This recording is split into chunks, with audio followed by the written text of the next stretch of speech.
तो हेलो दोस्तों, आप सभी को फिर से स्वागत है हमारे न्यू वीडियो पे। और जैसा कि आप लोग देख सकते हैं हमारे फार्म की हालत, ये सब केस जो है ना, फार्म की केस ये सब हम हटा के अभी हम नीचे करने वाले हैं, मिट्टी पे करने वाले फार्म।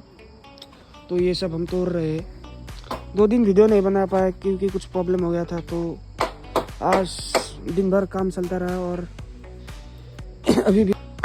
अभी भी काम चल रहा है, देख सकते हैं। क्योंकि 6 आने वाला है 2 दिन बाद, 2 या 3 दिन बाद, इसलिए सब कुछ साफ करना होगा और इधर मिट्टी और चूना मिट्टी में देना होगा, तो इससे बैक्टीरिया भी ख़त्म होगा। जैसा कि आप लोग देख सकते हैं काफ़ी अच्छा है। अभी चिकन्स और भी ज़्यादा हम फार्म में रखेंगे क्योंकि जगह और बढ़ गया है। क्या करते हैं देखने के लिए फॉलो कर लीजिएगा।